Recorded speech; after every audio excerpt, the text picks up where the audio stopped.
సృష్టి కమ్మిన జీవితంలో వెలుగు నింపావయా, వ్యర్థముగా ఉన్న జీవితానికి అర్థం చూపావయా. ఓకే, ఈ సమయంలో మన యొక్క బైబిల్ గ్రంథంలో నుంచి రోమిలకు రాసిన పత్రిక అపోస్తులైనటువంటి పౌలు గారు రోమిలకు రాసిన పత్రిక 8వ అధ్యాయము 20-21 వచనాలు జాగ్రత్తగా చదువుకుందాం. రోమిలకు రాసిన పత్రిక 8వ అధ్యాయము 20-21 వచనాలు జాగ్రత్తగా చదువుకుందాం. ఏలయనగా సృష్టి నాశనమునకు లోనైన దాస్యములో నుండి విడిపింపబడి దేవుని పిల్లలు పొందబోవు మహిమ గల స్వాతంత్ర్యమును పొందుదునని నిరీక్షణ కలదై స్వేచ్ఛగా కాక దానిని లోపరిచిన వాని మూలముగా వ్యర్థపరచబడెను. దేవుడి వాక్య భాగం మన మధ్యలో ఆశీర్వదించును గాక. ఆమేన్. కుడి వచ్చిన అందరికి ప్రభునామములు శుభాలు వందనాలు తెలియచేయుచున్నాను. దేవుని మాటలను జాగ్రత్తగా చదువుతాం. నేను మరలా చదువుతా, చూడండి. మీరు చాలా బాగా చదివినారు, ఎక్కువ చదువుకున్న వాళ్ళు ఇక్కడ ఉన్నారు. కానీ చదివేది, బైబిల్ చదివేది ఏదో మీరు అనుకున్నంత ఈజీగా ఏదో ఒక పేపర్లో ఒక అక్షరం చదివినట్టు కాదు. మనస్సు, శరీరము ఏకాగ్రత కలిగి చదివితేనే బైబిల్ అర్థం అవుతుంది. ఏదో క్యాజువల్గా చదవాలి, నాకు చదవచ్చు అన్నట్టు చదివితే ఇది అర్థం కాదు. నేను చదువుతా, చూడండి.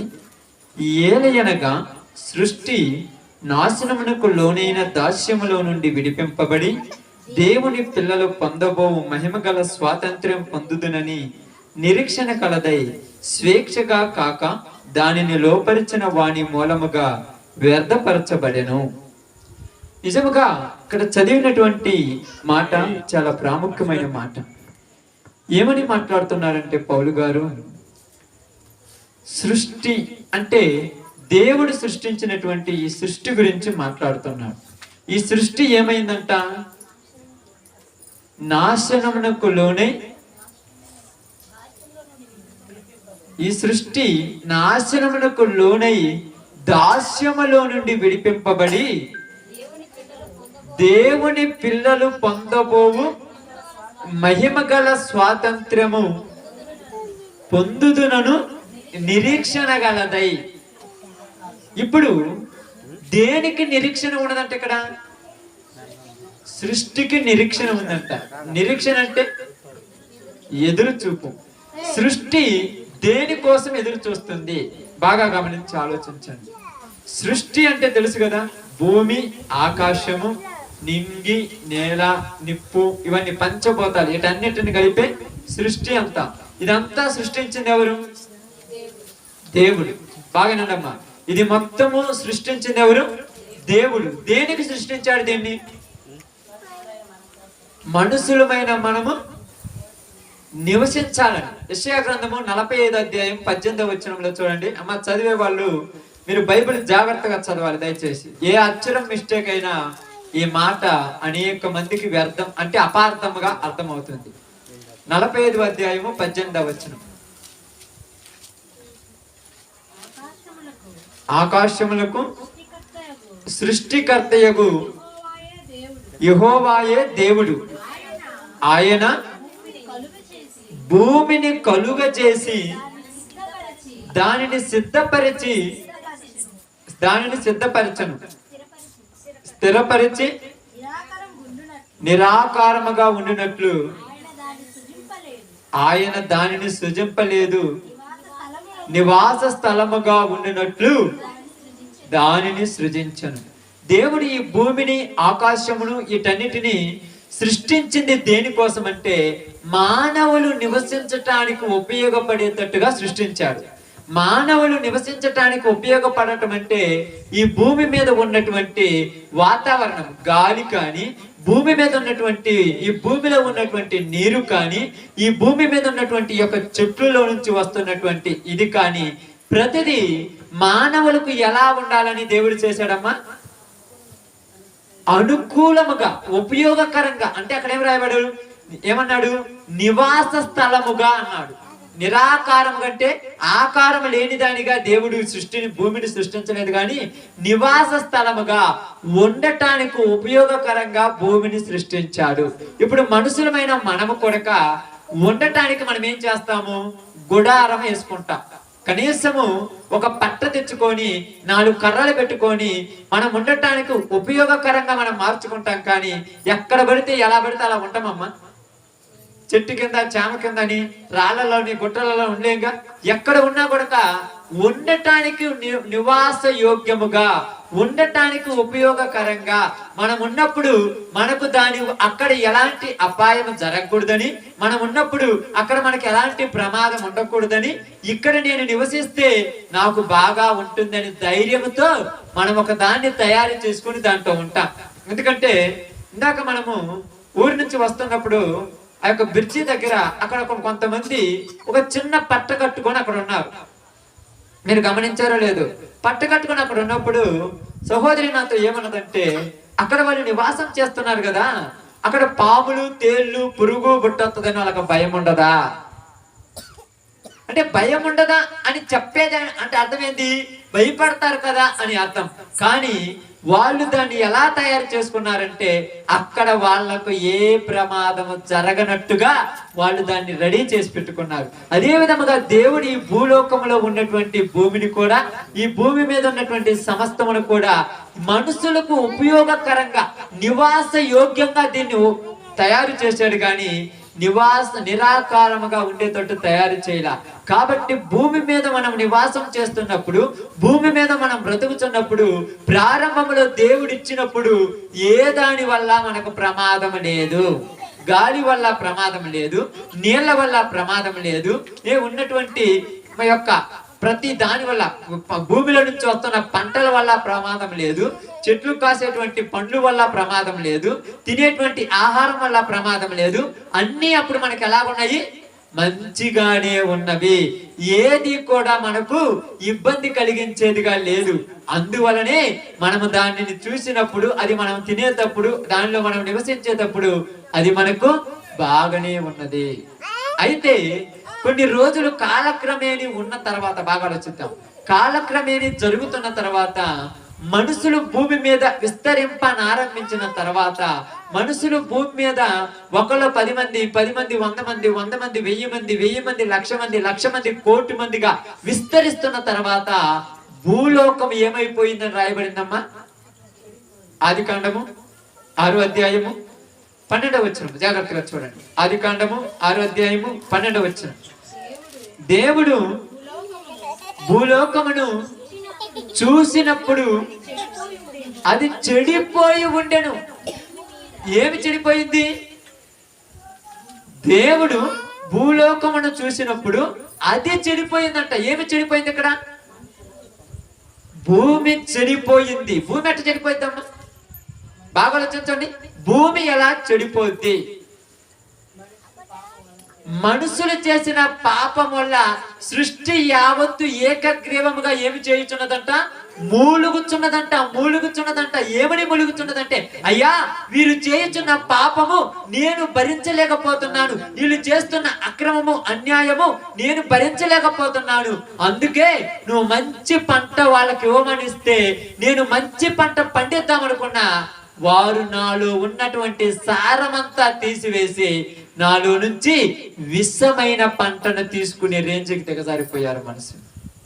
మంచి గాలి ఇవ్వమని చెబితే గాలి మొత్తము కలుషితం చేసుకున్నారు.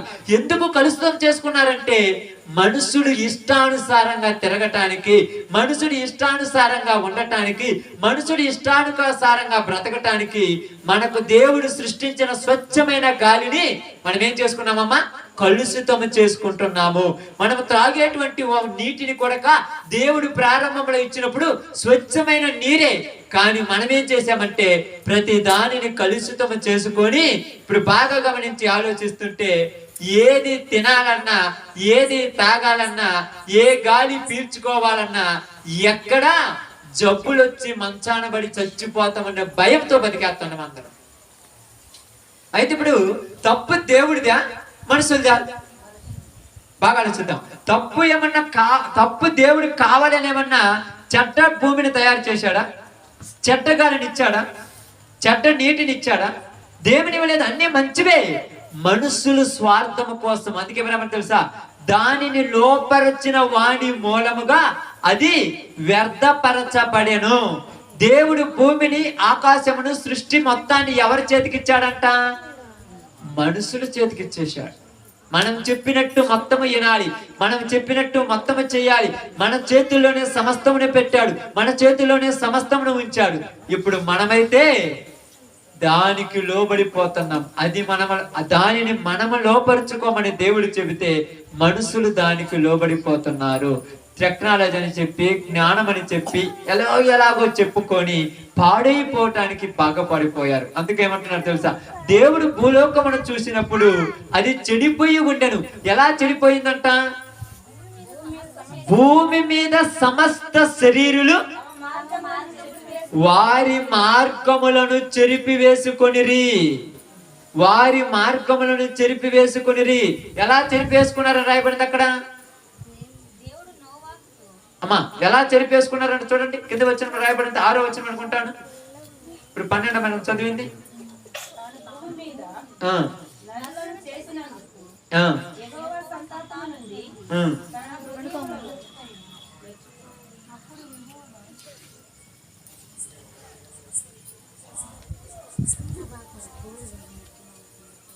ఓకే, 6వ అధ్యాయము ఎన్నో వచనం మీరు చదివింది? 12 కదా. చూడండి అక్కడ మళ్ళీ ఒకసారి చదవండి. దేవుడు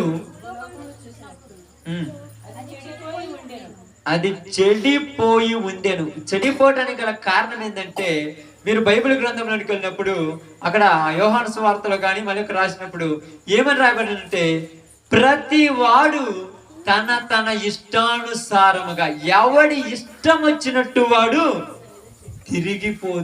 తిరుగుతున్నారు. ఎవరి ఇష్టం వచ్చినట్టు వారు. అంటే ఇక్కడ ఒక పద్ధతి, ఒక పాడు అనేది ఏమీ లేదు. ఒక క్రమము, ఒక న్యాయము, ఒక నీతి అనేది లేదు. భూమి మీద మనుషుల యొక్క పద్ధతులు, మనుషుల యొక్క ఆచారాలు, మనుషుల యొక్క స్వభావాలు అన్ని కూడా ఎవరికి నచ్చినట్టు వారు చేసుకోవటం వలన భూమి ఏమైందంట? చెడిపోయి ఉన్నది. అందువల్ల ఇక్కడ ఏమి రాయబడిందంటే, సృష్టి యావత్తు ఏకగ్రీవముగా మూలుగుచు ఏమి చేయుచున్నదంట? ప్రసవ వేదన పడుచున్నదంట. సృష్టి యావత్తు మొత్తము మూలుగుతూ ప్రసవ వేదన. ప్రసవ వేదన అంటే ప్రసవ వేదన పడేటువంటి స్త్రీ ఏం చేస్తుందో తెలుసా?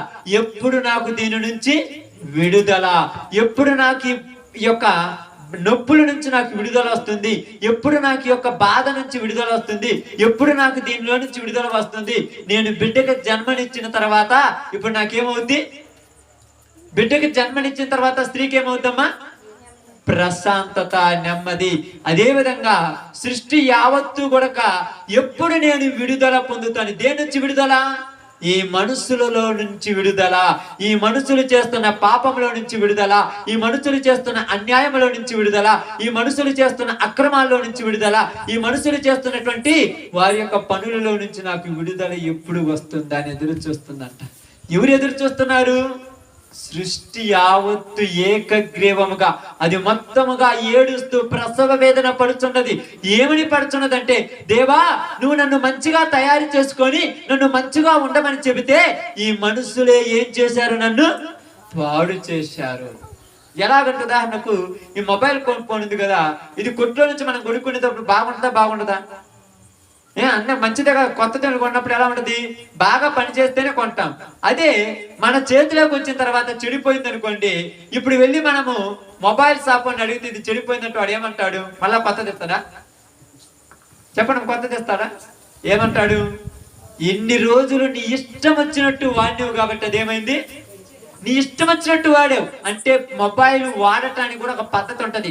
ఎంత టైం వాడాలి, ఎంత టైం ఉపయోగించాలి, ఎంత టైం దాన్ని ఆన్ చేసుకోవాలి, ఎంత టైం దాంతో ఫోన్ మాట్లాడాలి, ఎంత టైం ఇంటర్నెట్ ఉపయోగిస్తే అది బాగుంటుందో మనకు వాడు కొన్ని ఇన్స్ట్రక్షన్స్ చెప్తాడు. ఎవరమైనా ఇన్స్ట్రక్షన్ చదువుతామా? ఇంత బుక్ ఒకటి ఇస్తారు. మొబైల్ ఫోన్ కొన్నప్పుడు కానీ, యాంప్లిఫైర్ కొన్నప్పుడు కానీ, మౌత్ కొన్నప్పుడు కానీ, ఏ వస్తువు కొన్నా ఒక బుక్ అనేది ఇస్తాడు. ఫ్రిడ్జ్ కొన్నా, టీవీ కొన్నా, ఏసీ కొన్నా, ఏది కొన్నా ఒక బుక్ అనేది ఇస్తారు. బైక్ కొన్నా కూడా ఒక బుక్లు ఇస్తారు. మనం ఏం చేసుకుంటాం? ఆ బుక్ను చూస్తాము, పక్కన పెట్టేస్తాం. గ్యారంటీ కొరకు మాత్రమే, వారంటీ కొరకు మాత్రం ఉపయోగిస్తాం. కానీ దానిలో కొన్ని ఇన్స్ట్రక్షన్స్ ఉంటాయి. దీన్ని ఎలా వాడాలి, దీన్ని ఎలా వాడాలి, దీన్ని ఎలా వాడాలి, దీన్ని ఎలా వాడాలి, దీనిని ఎలా ఉపయోగించాలని ఇన్స్ట్రక్షన్స్ అనేది ఇస్తాడు. అదే విధముగా దేవుడు భూమిని, ఆకాశమును, సమస్తమును సృష్టించిన తర్వాత కొన్ని ఇన్స్ట్రక్షన్స్ ఇచ్చాడు మనుషులకి. దీని మీద మీరు ఎలా నడుచుకోవాలి, దీని మీద మీరు ఎలా ఉండాలి, దీని మీద మీరు ఎలా జీవించాలి, దీని మీద మీరు ఎలా బ్రతకాలి, దీని మీద మీరు ఎలా ఉండాలని ఇన్స్ట్రక్షన్స్ రూపముగా ఈ బైబిల్ గ్రంథాన్ని మనకు రాసి ఇస్తే, ఇప్పుడు దీన్ని కూడా మనం ఎలా ఉపయోగించుకుంటున్నాం? ఎలా ఉపయోగిస్తాం చెప్పండి? ఎలాగైతే ఆ ఫ్రిడ్జ్ అనే దాన్ని కానీ, లేకపోతే ఏసీ అనే దాన్ని కానీ, లేకపోతే కూలర్ అనే దాన్ని కానీ మనం బుక్ వారంటీ కోసం ఉపయోగించుకుంటామో, అదే విధముగా దీన్ని కూడా జ్వరం వచ్చినప్పుడు తల మీద పెట్టుకొని ప్రార్థన చేసుకోవడానికి, కలర్ రాకుండా తల కింద పెట్టుకొని పండుకోవడానికి ఉపయోగించుకుంటాం. కానీ దీని లోపల కొన్ని ఇన్స్ట్రక్షన్స్ ఉన్నాయి. నేను ఎలా బ్రతకాలి, ఈ భూమి మీద నేను ఎలా జీవించాలి, ఈ భూమి మీద నేను ఎలా నడుచుకోవాలి, నా భార్యతో నేను ఎలా ఉండాలి, నా భర్తతో నేను ఎలా ఉండాలి, నా పిల్లలతో నేను ఎలా ఉండాలి, నా తల్లిదండ్రులతో నేను ఎలా ఉండాలి, నా అన్నదమ్ములతో నేను ఎలా ఉండాలి అనేది దీనిలో సక్రమంగా ఉన్నాయి. ఇది నేను చదువుకుంటే భర్తకు భార్య విలువిస్తుంది, భార్యను భర్త ప్రేమిస్తాడు, తల్లిదండ్రులకు పిల్లలు లోపడతారు, పిల్లలను తల్లిదండ్రులు ప్రేమిస్తారనేవి దీంట్లో సక్రంగా రాసి ఉన్నాయి. కానీ ఎవరైనా ఇన్స్ట్రక్షన్ బుక్ అనేది చదువుతురా? అది చదవాలంటే టైం కావాలి, వాడుకోవడానికి టైం లేదు. సెల్ ఫోన్ లో మొత్తం నొక్కడానికి టైంతో పని లేదు. కానీ చదవాలంటే కొద్దిగా టైం కావాలి. ఆ టైం కేటాయించడం మనకు చేత కాక 2-3 రోజులు అది నొక్కి ఇది నొక్కి వెంటనే ఏమవుద్ది తెలుసా? హ్యాంగ్ అయిపోద్ది, ఆ స్విచ్ ఆగిపోద్ది, ఆన్ కాదు. మళ్ళా ఇప్పుడు మనం వాడి దగ్గర తీసుకెళ్ళిన తర్వాత వాడు మళ్ళా దాన్ని ఆన్ చేయడానికి 1000 అడుగుతాడు, 2000 అడుగుతాడు, 3000 అడుగుతాడు. అంటే నష్టపరిహారం చెల్లించడానికని ఇష్టమే, కానీ ఇన్స్ట్రక్షన్ మాత్రం ఎవరు కూడా చదవడు. రూల్స్ అండ్ రెగ్యులేషన్స్ అంటారు, దాన్ని ఎలా ఉపయోగించాలి, ఎలా ఉపయోగించకూడదు అనేది ఎవరు చదవరు. ఎంత నష్టమైనా ఖర్చు పెడతాం. అదే విధముగా భూమి మీద మనుషులు బతికే బతుకులో, భూమి మీద మనుషులు జీవించే జీవితంలో వాళ్ళు ఎలా జీవించాలో, ఎలా బ్రతకాలో, ఏ విధంగా నడుచుకోవాలో సక్రంగా మనకు దేవుడు తెలియచేస్తే మన ఇష్టం వచ్చినట్టు మనం బ్రతికి ఎంతైనా నష్టపరిహారం చెల్లించుకుంటున్నాం. కిడ్నీలు పోతున్నాయి, గుండె జబ్బులు వస్తున్నాయి, ఏ పడితే వస్తున్నాయి. ఎందుకు వస్తున్నాయి? హాస్పిటల్లో డబ్బులు పోసి పెడుతుంటాం. కానీ కొన్ని ఇన్స్ట్రక్షన్స్ ఉన్నాయి. భూమి మీద మీరు వీటిని ఉపయోగించాలి, వీటిని ఉపయోగించకూడదు, ఇవి చెయ్యాలి, ఇవి చేయకూడదు, ఇది మాట్లాడాలి, ఇది మాట్లాడకూడదు అనేవి మనం అర్థం చేసుకుంటాం. చెప్పండి, ఎవరైనా అర్థం చేసుకునేవాడు ఉన్నారా?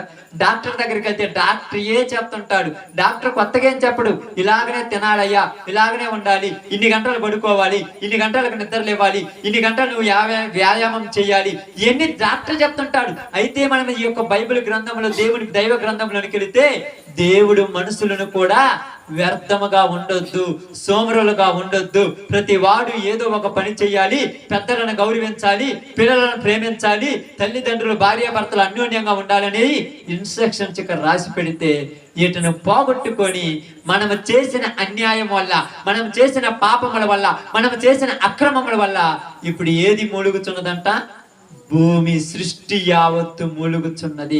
ఏమని మూలుగుతున్నదంటే, అయ్యా ప్రభువా, ఎన్ని రోజులు నేను వీళ్ళని భరించాను, ఎప్పటిదాకా నేను వీళ్ళని భరించాను, వీళ్ళ పాపం నేను చూడలేకపోతున్నాయా, నాకే వీళ్ళని చూస్తుంటే ఇప్పుడే వీళ్ళందరినీ తగలబెట్టాలనిపిస్తుందని భూమి ఆకాశము సృష్టి ఏడుతున్నది. కానీ ఎవరికైనా మనలో ఉన్న వాళ్ళ ఒక్కలకైనా బాధ అనేది ఉన్నదా? భూమి మీద మనుషులు చేసే పనులకు ఎవరికైనా బాధ ఉన్నది? అసలు ఒక మనిషిని చంపేశాడంటే, ఒక మనిషి మరొక మనిషిని చంపేటువంటి పరిస్థితికి వచ్చాడంటే వీడు ఎంత ఘోరం చేస్తున్నాడని జాలి చూపించే వాళ్ళు ఉన్నారమ్మా. మనిషి చంపుతుంటే జాలి చూపిస్తున్నారా? ఏం చేస్తారు ఇంకా జాలి చూపించకుండా? చెప్పండి, అర్థమవుతుందా కదా? చూడండి, మనిషిని చంపుతుంటే నరహత్య చేయకూడదని బైబిల్ చెప్పింది. ఒక మనిషిని చంపుతుంటే ఎవరైనా పాపం అనే వాళ్ళు ఉన్నారమ్మా? ఏమంటాం ఇంకా? కసిదీరా చంపమంటాడు. నువ్వేదో చంపుతున్నట్టుగా వాడూరినో చంపుతుంటే నువ్వేమంటావు, ఇంకా పొడుగు ఇంకా పొడుగు ఇంకా పొడుగు అంటావు. అంటే నువ్వు ఎంత ఫీలింగ్లోకి వెళ్ళిపోతున్నావు, నీ మనసులో ఎంత కోపం ఉంది, నీ మనసులో ఎంత పగ ఉంది, నీ మనసులో ఎంత వ్యసనం ఉంది, నీ మనసులో ఎంత ద్వేషం ఉంది, నువ్వు అలా పాడైపోయావు. తప్పు చేయటానికి ఇష్టపడుతున్న లోకం ఇది, తప్పుడు సమాజానికి అలవాటు పడిపోయిన లోకం ఇది, తప్పుడులో బతుకుతున్న లోకం ఇది. దేవుడు పుట్టించేటప్పుడు ఎవరిని కూడా తప్పుడు వాళ్ళగా పుట్టించలేదు. బాగా గమనించి ఆలోచించండి. ప్రసంగి గ్రంథం 7వ అధ్యాయం చివరి వచ్చిన తర్వాత చదువుకోండి. మనుషులను దేవుడు యథార్థవంతులుగా పుట్టించను, కానీ వారు వివిధమైన తంత్రములు కల్పించుకొని చెడిపోయి ఉన్నారని రాయబడింది. దేవుడు ఎప్పుడు కూడా, ఇప్పుడు మీ పిల్లలు ఉన్నారు కదా, చిన్న చిన్న పిల్లలు ఉన్నారు కదా, వాళ్ళని పుట్టించేటప్పుడు తప్పుటోలుగా పుట్టించలా. మనమే మన పద్ధతులు, మన తంత్రాలు, మనకు ఉన్నటువంటి ఏషాలు వాళ్ళ ముందేసి వాళ్ళ జీవితాలను తగలబెట్టేస్తున్నాం. అందుకని ఇక్కడ బైబిల్లో దేవుడు ఏమని మాట్లాడుతున్నాడంటే, ఇదిగో సృష్టి యావస్తు ఏకగ్రీవముగా మొలుగుచు ప్రసవేదన పడుతుంది. ఏమనుకుంటే భూమి అంటే సృష్టి దానిని లోపరిచబడిన వారి మూలముగా చెడిపోయింది. ఈ సృష్టిని చెడగొట్టింది ఎవరు? మనమే. ఈ సెల్ ఫోన్ చెడిపోయిందంటే ఎవరిని అడగాలి? ఎప్పుడు వాడేది ఎవరమ్మా? ఈ సెల్ ఫోన్ నాది కాబట్టి నేను వాడతా కాబట్టి నన్ను అడగాలి ఎందుకు చెడిపోయిందని. నాకు తెలియదంటే ఒప్పుకుంటా. అలాగనే దేవుడు ఏమంటాడంటే భూలోకం చెడిపోయింది అన్నాడు. భూలోకం చెడిపోయింది కాబట్టి ఎవరిని అడుగుతున్నాడు ఇప్పుడు? ఆమేన్. మనుషులను అడుగుతున్నారు. మనుషులను అడుగుతుంటే వింటున్నారా? వినే వాళ్ళు ఉన్నారు ఎవరన్నా? కావాలని చూడండి. వినటానికి మనుషులకు టైం లేదు. అందుకేమన్నాడు, ఆకాశమా భూమి నేను మనుషులను పెంచి పెద్దవారిని చేస్తే వారు నన్ను విడిచి వెళ్ళిపోతున్నారు, నా మీద తిరగబడ్డారు. ఎవరెవరి మీద తిరగబడుతున్నారు ఇక్కడ? మనుషులు దేవుడి మీద తిరగబడుతున్నారు. మనుషులు దేవుడి మీద తిరగబడినప్పుడు దేవుడు ఏడిస్తే మనుషులు ఏమంటున్నారు? నవ్వుకుంటున్నారు కదా. దేవుడు చేతగానోడు కాబట్టి మనుషులు ఏం చేయలేదు అనుకుంటున్నాం. పోయిన వారం కాకుండా అంత ముందు వారం చెప్పాను మనుషులు ఎందుకు బతకనిస్తున్నారు. నిజం ఒక ఎగ్జాంపుల్ చెప్తాను చూడండి మీకు అందరికీ. తల్లిదండ్రులు పిల్లలను అంటారు, మీరు పిల్లలను అన్నారు. పిల్లలను కన్నప్పుడు చిన్నప్పుడు వాళ్ళు మీరు ఎంత ముద్దుగా పెంచుకుంటున్నారు. వాళ్ళని అల్లరి ముద్దుగా పెంచుకొని పెద్దవాళ్ళని చేశారు. పెద్దవాళ్ళని చేసిన తర్వాత వాళ్ళ బ్రతుకు వాళ్ళు బతుకుతున్నారు. ఇప్పుడు వాళ్ళ బతుకు వాళ్ళు బతుకుతున్నప్పుడు వీళ్ళు ఇప్పుడు ఎవరి మీద తిరగబడతారు? తండ్రి మీద తల్లి మీద తిరగబడతారు. ఇప్పుడు తండ్రి మీద తల్లి మీద తిరగబడ్డప్పుడు తల్లిదండ్రులు ఏడవచ్చా? ఓకేలే, వాళ్ళ బతుకు వాళ్ళు బతుకుతున్నారు, మాకెందుకు అనుకోవాలిగా. కానీ చిన్నప్పటాల నుంచి నేను తిని తినక ఉండి లేక నేను ఎన్నో రోజులు పత్తులుండి వీళ్ళని అల్లరి ముద్దుగా పెంచుకొని నా రక్తం ఇచ్చి మరి నా ప్రాణం ఇచ్చి మరి నేను ఎన్నో రోజులు నోములు నోచి ఈయన్ని పెద్దను చేస్తే ఇప్పుడు నన్నే కొట్టడానికి వస్తున్నాడు ఈయనంట. ఇప్పుడు నన్నే తిట్టారు ఈయనంట. ఇప్పుడు ఎవరికి తప్పు? పెద్దవాళ్ళు చేసినోడు తప్ప, ఎదురు తిరిగినోడు తప్ప? సమాజం రెండు రూపండి. ఎవరు నీ కరెక్ట్ అని లేదు. ఎందుకు తెలుసా అంటావమ్మా? ఎందుకు? ఎప్పటికి బాగానండి, ఎప్పటికి పిల్లలకు తల్లిదండ్రులు మంచోళ్ళుగా కనపడరు. ఆమేన్. బాగా వినండి. పిల్లలకు ఇప్పుడు నేను ఉన్నాను అనుకోండి, నాకు మా అమ్మ మా నాన్న మంచోళ్ళుగా కనపడతారా చెడ్డోళ్ళగా కనపడతారా? చెప్పండి అమ్మా, నిజంగా చెప్పండి. మీరు ఇప్పుడు మనస్ఫూర్తిగా చెప్పండి. నేనేమి ఇంకా ఎక్కువ సమయం చెప్పను, వర్షం పడుతుందంటే ముగిస్తాను. బాగానండి. పిల్లలకు పెద్దోళ్ళు మంచోళ్ళుగా కనపడతారా చెడ్డోళ్ళుగా కనపడుతున్నారమ్మా? చెడ్డోళ్ళుగా కనపడుతున్నారు. ఎందుకు చెడ్డోళ్ళుగా కనపడుతున్నారు? వాళ్ళు చెప్పిన వీళ్ళకు నచ్చవు. ఏం చెప్తున్నారు వాళ్ళు? ఏమన్నా చెడిపోమని చెప్తారా? బాగా చెడిపోమని చెప్తారా? అయ్యా శుభ్రంగా పని చేసుకుని నువ్వు నీ భార్య నీ బిడ్డలతో సంతోషంగా ఉండమంటే మాకు తెలియదా? మాకు తెలియదా? అలాగనే దేవుడు కూడా మనుషులైన బిడ్డలారా మీరందరూ కూడా మంచిగా యథార్థంగా పద్ధతిగా జీవించండి అంటే నువ్వేంది మాకు చెప్పేది అని ఎవరి మీద? ఈ రోజు తల్లిదండ్రుల మీద పిల్లలు ఎదురుదిగినట్టుగా మనుషులందరూ దేవుడి మీద ఎదురు తిరిగారు. దేవుడి మాటలు చెప్తుంటే మాకు అవసరం లేదు, మాకు తెలియదా? ఏం చేయాలో మాకు తెలియదా? నువ్వు మాకు చెప్పాలా?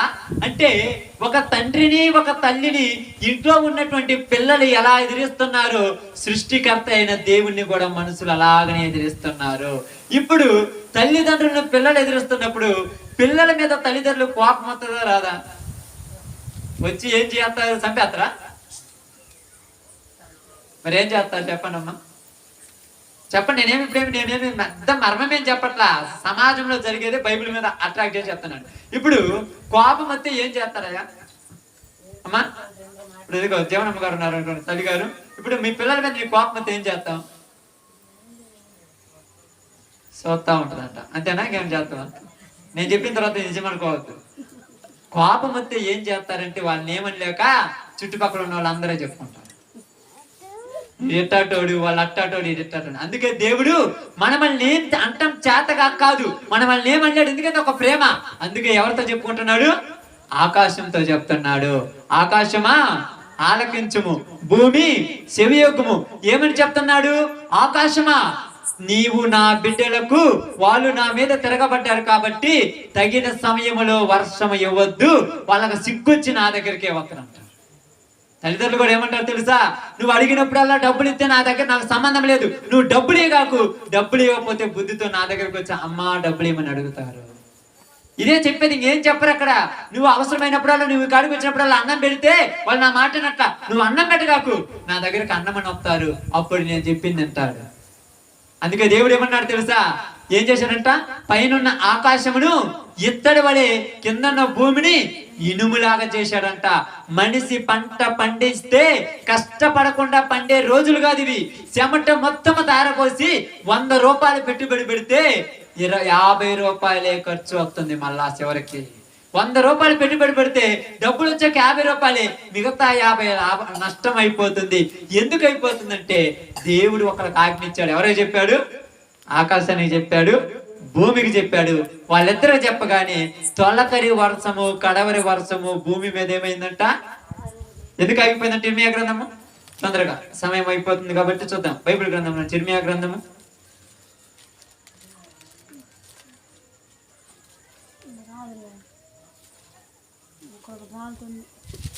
మా వాటితో మీకేం పని?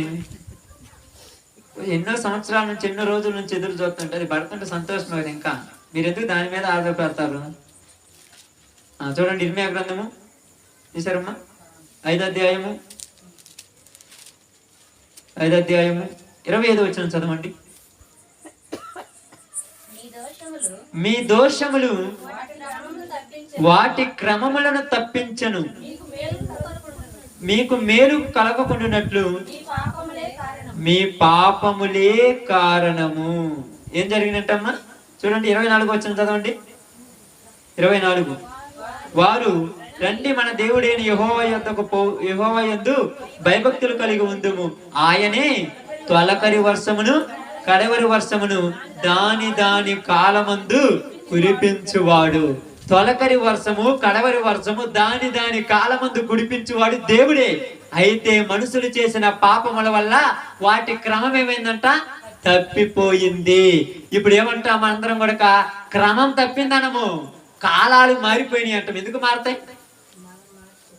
కాలం ఎందుకు మారాయంట? కారణం ఏం రాయబడింది అక్కడ? మీ దోషములే, మీరు చేసిన పాపములే మీకు తొలకరి వర్షము కడవరి వర్షము లేకుండా చేశాను. విత్తనాలు విత్తే సమయంలో వర్షం కురవటం లేదు, పంట కోసే సమయంలో వర్షాలు కురిచేస్తాను. ఎందుకు కారణం అంటే మీరు చేసిన దోషములే. అప్పుడు విత్తనాలు ఇచ్చేటప్పుడు వానలు లేకపోతే అప్పుడు గుర్తొస్తాడా ఎవరు? అందరు గుర్తొస్తారు. వాళ్ళు నమ్మిన దేవుడు ఏదో ఒక దేవుడు అంటారు, ఎవరు ఒకళ్ళు అంటారు, ఒకళ్ళు అది అంటారు, ఒకళ్ళు ఇది అంటారు, ఒకళ్ళు ఆ దేవుడు అంటారు, ఒకళ్ళు ఈ దేవుడు అంటారు, ఎవరు ఏదైనా కానీ వాటన్నిటి నేను మాట్లాడతా. అప్పుడు మాత్రం ఎక్కలేని భక్తి వచ్చేస్తుంది, ఎక్కలేని దేవుని పై భక్తులు వచ్చేస్తాయి. ఇప్పుడు ఏమంటారు? దేవా, ఉపవాస ప్రార్థనలు అప్పుడే చేస్తుంటారు, మీటింగ్లు అప్పుడు అంటారు, అందరు కూడా సంఘంలో ప్రార్థన చేయాలంటారు. దేనికంటే వర్షం కోసం ప్రార్థన. ఎందుకు? పాపాలు మానుకోవడం చేత కాదు కానీ ప్రార్థన చేయడానికి వచ్చేస్తుంటారు ఎగబడుతూ. మరి వీళ్ళు ప్రార్థన చేస్తే కురవట్లేదే? మరి ప్రార్థన చేస్తున్నారు కదా, ఎంతో మంది 40 రోజులని, 30 రోజులని, 25 రోజులని, వారాలు ఉపవాసం ప్రార్థన చేస్తున్నారు. మరి కురవాలి కదా. కురవాలంటే దోషములు మానుకోవాలి, పాపములను విడిచిపెట్టాలి, పనికి మాలిన పనులు చేయటం మానుకోవాలి. ఈ ఫోన్ లో అంటే ఈ పొద్దుగూకులు ఇంటర్నెట్ ఉందని వదిలిపెడితే అది వాయిస్తుంటే లోపల సాఫ్ట్వేర్ ఏమవుద్ది? డ్యామేజ్ అయిపోద్ది. వాడి దగ్గర తీసుకున్నాక ఏమంటాడంటే, అయ్యా అనవసరమైనటువంటి యాప్స్ ఓపెన్ చేయొద్దు అంటాడు. వాడు ఓపెన్ చేయొద్దు అంటే మనం ఊరుకుంటామా? ఓపెన్ చేస్తాము, అది హ్యాంగ్ అవుతుంది, మళ్ళీ వాడికి వస్తాము, ఓపెన్ చేస్తాం, హ్యాంగ్ అవుతుంది, వాడికి వస్తాం. ఈ హ్యాంగ్ అయినప్పుడల్లా 2000 3000 ఖర్చు చేయటం. చివరికి ఏమంటాము, ఫోనే మార్చేస్తాం. ఫోన్ మార్చేసినంత ఈజీ కాదుగా భూమి మీద మార్చేయడానికి. ఫోన్ మార్చినంత ఈజీ కాదు కదా. అందుకేమన్నారు తెలుసా, మనుషులు చేసిన పాపములే, మనుషుల యొక్క దోషములే తొలకరి వర్షము కడవరి వర్షము భూమి మీద లేకుండా చేసేయంట. ఇప్పుడు ఎవరి దగ్గరికి పోతున్నారు ఆయన? ఎవరి దగ్గర పోతున్నారమ్మా? ఇప్పుడు వచ్చేస్తాడు, ఎక్కడ లేని భక్తి వచ్చేది. మనం ప్రార్థనకు రమ్మంటే, ఆదివారం కూర్చుని రమ్మంటే, లేకపోతే ఏదంటే ఇప్పుడు ఉండదు. ఇప్పుడు ఎక్కడ లేకుండా వచ్చేస్తారు భక్తి. ఇక్కడ 2 మోకాల మీద కూర్చొని ఆకాశం వైపు చేతులు ఎత్తి ఆ తెచ్చుకున్నటువంటి ఇత్తనాల గింజలు పక్కన పెట్టి, ప్రభువా దేవా నీ వందనాలు స్తోత్రాలయ్యా, రేపు నీదే ఏంది ప్రార్థన అంటే అవసరానికే వాడుకుంటాం. అంటే దేవుడు కూడా చూసి మన బుద్ధి తెలియదా? అందుకేమన్నారు తెలుసా, మనుషులే ఈ భూమిని పాడు చేశారు. ఎవరు పాడు చేయలా. మనం అనుకుంటాం ఏంటి ఇలా అయిపోయింది అనుకుంటాం, మనమే పాడు చేశాం. ఇంతకు ముందు భూమి మీద ఎంత బాగా పచ్చగా చెట్లు ఎంత బాగుండేది, ఇప్పుడు ఏమైందమ్మా? మొత్తం మన అవసరాల కోసం నరికేసుకుంటున్నాం, మన అవసరాల కోసం వాడేసుకుంటున్నాం. బండ్లని అవే నీవని ఈ యొక్క కార్బన్ డైఆక్సైడ్ వచ్చేసి మొత్తం కాలుష్యం పాడైపోయింది. ఎక్కడైనా స్వచ్ఛమైన గాలి పీలుద్దామంటే లేదు. చూడండి, ఇప్పుడు గంటతోడే అయింది మనం కూర్చొని, 1.5 గంట అటు ఇటు అయింది. ఇప్పుడు మన అందరికి ఏమనిపిస్తుంది, కమ్మగా ఫ్యాన్ ఉంటే బాగుండంట. దేవుడిచ్చిన గాలి కరువైపోయింది. ఆ గాలిని పీల్చేటువంటి అర్హత మనకు లేకుండా చేసుకున్నాం. ఎందుకు చేసుకున్నప్పుడు ఏమంటారు తెలుసా? ఎగ్జాంపుల్ ఏమనుకోద్ది, ఇప్పుడు ఈ యొక్క ఇంటి యజమాని అనుకోండి, నా ఇంట్లో నుంచి చెల్లిపోమంట అనుకోండి. ఎందుకు వద్దన్నావంటే, నా ఇంట్లో ఉండే అర్హత నీకు లేదు. ఎందుకు లేదంటే, నువ్వు నా కుమారుడు అనిపించుకోవటానికి నా దగ్గర కొన్ని రూల్స్ ఉన్నాయి, అవి నీ దగ్గర లేవు కనుక నేను ఇవ్వనంటే ఏం చేస్తారమ్మా? ఏమైనా చేయగలరా? ఎందుకంటే యజమానుడు ఏం చెప్పినా వాడి ఇష్టం, కానీ ఏం చేయలేము. కానీ తండ్రి అంత కఠినుడు కాదు, బిడ్డలు అంత కఠినుడు కాదు, మన అంత కఠినుడు కాదు తండ్రి. తను పత్తులైనా ఉంటాడు, తను తినకనైనా ఏడుస్తాయిన ఉంటాడు, కానీ నా పిల్లలు బాగుండాలని చూసుకుంటాడు ఎప్పుడు కూడా. తల్లి ప్రేమ, తండ్రి ప్రేమ. ఆఫ్టర్ 9 నెలల గర్భంలో మోసి ఒక 5 20 30 సంవత్సరాలు పెంచిన తండ్రి ప్రేమ ఎంత గొప్పదైతే, మనల్ని సృష్టించిన దేవుని ప్రేమ ఎంత గొప్పదమ్మా. ఆ ప్రేమను మనం కొలవగలమా? ఎంతైనా చేయగలమా? అందుకని ఆయన ఏమన్నాడు తెలుసా, కొద్ది రోజులు చూద్దాం ఆగు భూమి అంటున్నాడు. భూమి అంటుందా, అయ్యా ఒక్కసారి చాంచి మొత్తాన్ని దుమ్ము చేసి పారనవుతాను అన్నది, కొద్ది రోజులు ఆగు. దేవుడు ఆగమంటున్నాడు. ఏంది? ఎందుకు ఆగమంటారా పెద్దలు? ఎందుకు ఆగమంటారా? వాడికి బుద్ధి వస్తే వాడే మారుతాడు. అంత ప్రేమ ఏంది? నేను కాలుతో తన్ని బయట ఈడ్ చేసినా కూడా నా మీదే ప్రేమ ఏంది? నీకు అర్థం కాదా? అర్థం కాదు అసలు ఏంది ప్రేమ. అందుకేమన్నారు పౌలు గారు, ఆ ప్రేమ లోతెంతో ఎత్తంతో పొడివెంతో కొలవటం చేత కానీ అంత గొప్ప ప్రేమ తండ్రి ప్రేమ. ఈ భూమిని పాడు చేసి, ఆకాశమును పాడు చేసి, సృష్టి యావత్తును సర్వనాశనం చేసిన కూడా దేవుడు ఒక్క అవకాశం ఇస్తున్నాడు ప్రతి మనిషికి. ఏమంటున్నాడంటే, ఇకనైనా బుద్ధి తెచ్చుకొని మీ దేవుని యొద్దకు రండి అని పిలుస్తున్నాడు. ఇకనైనా ఎప్పటికైనా ఎంత జరిగినా మారకపోతే ఇంక వాడిని ఎవరూ మార్చలేరు. ఎంత జరిగినా, ఎంత జరుగుతున్నా కూడా రేపు పొద్దున తినటానికి లేకపోయినా 2 కిడ్నీలు పోయి 2 గుండెంతా హోల్స్ అయిపోయి మొత్తం పాడైపోయినా వాడు ఇంకా దేవుని దగ్గరకు రాకపోతే ఇంకెవరేం చేస్తారమ్మ? ఎవరైనా ఏం చేయగలరా? మనం అనుకుంటాం దేవుడు అనేవాడు ఉంటే కాపాడాలి కదంటే, కాపాడతాడు. అయినా ఆయన కాపాడాలంటే ఆయన ఏమన్నాడు? యాకోబు రాసిన పత్రిక 4:8 ఒక మాట రాయబడింది, ఇదిగో మీరు దేవుని యొద్దకు రండి, అప్పుడు ఆయన మీ యొద్దకు. చదవండి అమ్మ, చదువు ప్రార్థన చేస్తాను. దేవుని యొద్దకు రండి, అప్పుడు ఆయన మీ యొద్దకు వచ్చును. పాపులారా మీ చేతులను శుభ్రం చేసుకోనండి, ద్విమనస్కులారా మీ హృదయాలను కడుక్కోమంటారు. ఏ మనసు అంట మా మనసుదయా? ద్విమనస్సు అంటే 2 మనసులు ఉంటాయా? ఉంటాయా మరి 2 మనసులు? నిజంగా చెప్పండి, ఉంటాయా లేవా? అంటే 2 మనసులు అంటే ఏంది? 2 మనసులు అంటే ఏంది? ఎగ్జాంపుల్ మనం ప్రార్థన పనులు కాబట్టి చెప్తున్నాను. ఏడ కూర్చున్నప్పుడు ఒక మనసు ఉంటుంది, బయటికి పోయినప్పుడు ఒక మనసు ఉంటుంది. ఎడ కూర్చుంటే కోప పడకూడదని బైబిల్ చెప్పాం కదా అనుకుంటాం, నా కోపం రాకుండా చెప్పి ప్రభుని ప్రార్థన చేస్తాం. బయటికి బాగానే ఎంతలో కోపడతాం తెలుసా? బూతు మాటలు మాట్లాడకూడదని నేను నిర్ణయించుకుంటావు, బయటికి బాగుంగానే బూతు మాట్లాడతాను. రేపు డామించి సీరియల్ చూడండి నేను అనుకుంటావు, బయటికి బాగుంగానే అదే పని. రేపు డామించి పెద్దలను గౌరవిస్తానని నేను అనుకుంటావు, బయటికి బాగుంగానే అదే పని. ఎందుకు ఇలా జరుగుతుంది? ఏమిటంటే మనుషులు భయము విడిచి విచ్చలవిడిగా పాపానికి అలవాటు పడిపోయారు. ప్రతి ఒక్కరు భయం లేదు మనుషులకి, భక్తి లేదు మనుషుల దగ్గర. అందుకనే దేవుడు ఆకాశానికి భూమికి ఆజ్ఞాపించాడు, అయ్యే పాడు చేశాము. మన కోసము నివాస యోగ్యంగా ఇచ్చినటువంటి ఇంటినే మనం ఏం చేశామమ్మా? పాడు చేశాం. మీరు అంటారు ఇల్లూరు పాడు చేస్తారని. కొంతమందికి ఇల్లు అప్పచెప్పకపోతే వచ్చాక ఏం చేస్తారమ్మా? ఏం చేస్తారు? ఏం చేస్తారు ఇల్లు? బుద్ధింటికి నీకు ఇచ్చి పని ఇల్లు అంటారు. నిన్ను ఒక్కడిని ఇంట్లో ఉంచి, నీ ఒక్కదాన్ని ఇంట్లో ఉంచి బుద్ధింటికి ఎప్పుడు పాడు. వచ్చాక ఇది ఏం చేసా? బర్రెల దొడ్లాగా చేసి ఇది ఇల్లు అంటారు ఎవరన్నా?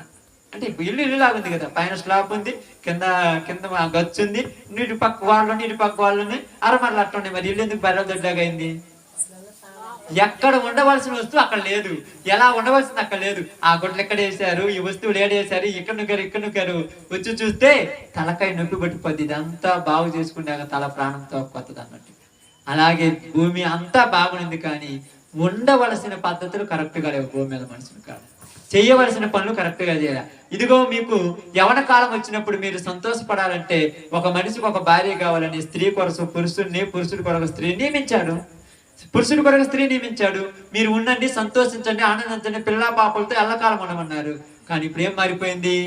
మీ సమాజాన్ని చెప్పుకుంటూ వస్తే ఎంతో ఘోరాతి ఘోరం. చాలాసార్లు మీకు చెప్పాను, మళ్ళా రిపీట్ చెప్పలేదు. ఏమైపోయింది? జంతువుల కంటే హీనంగా భూమి మీద తిరగటం మారబెట్టాలంటే. ఎందుకు చెప్తానంటే క్రమాలు లేవు, పద్ధతి లేదు, ఒక పాడు లేదు, మంచి మర్యాదలు లేవు, ఒక గౌరవం, విధేయతలనే లేవు. రిబ్కా అక్కడ నుంచి ఇసాకు వస్తుంటే దూరం నుంచి ఎలియాజర్ రిబ్కాని తీసుకుని వస్తానంట. దూర ప్రాంతంలో ఇసాకు ఉన్నాడంట. ఎలియాజర్ని అడుగుతుందో ఎవరు ఆ మనిషి అంటే నా యజమానుడు అనగానే దూరం మీద ఉన్న ఆమె ఏం చేసిందంటమ్మా? ముసుకేసుకుందంట. దేనికి వినయం? ఇది గౌరవానికి వినయం. ఈరోజు దగ్గరకు వచ్చినా కూడా కింద ఎదగమ్మ. భూమి ఎంతలా చేయకపోతే మంచిదా? పెద్దోడు దగ్గరకు వచ్చిన వాడు కాలు మీద కాలు వేసుకుని కుర్చీ మీద కూర్చుంటా, దిగుతారా?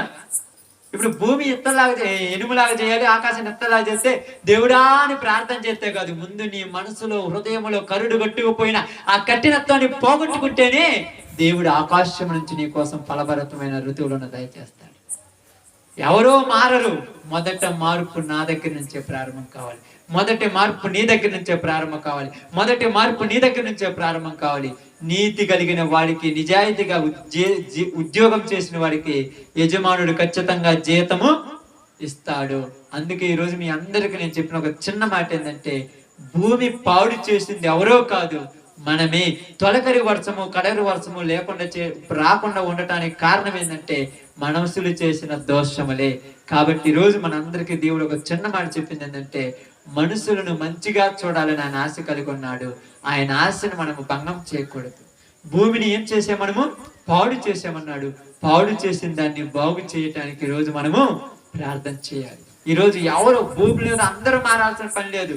ముందు ఇడికి వచ్చిన మనలోనైనా, ఈ మాటలు వింటున్న నీలోనైనా ఒకవేళ ఇలాంటి వ్యర్థమైనటువంటి ఆలోచనలు ఉంటే ఈ రోజు నుంచి నేను వాటన్నిటిని తొలగించుకొని నీకు నచ్చినట్టుగా నీ చిత్తానుసారంగా జీవిస్తానని ప్రార్థన చేద్దాం. అందరం కూడా తల వంచినట్టయితే ప్రార్థన చేద్దాం.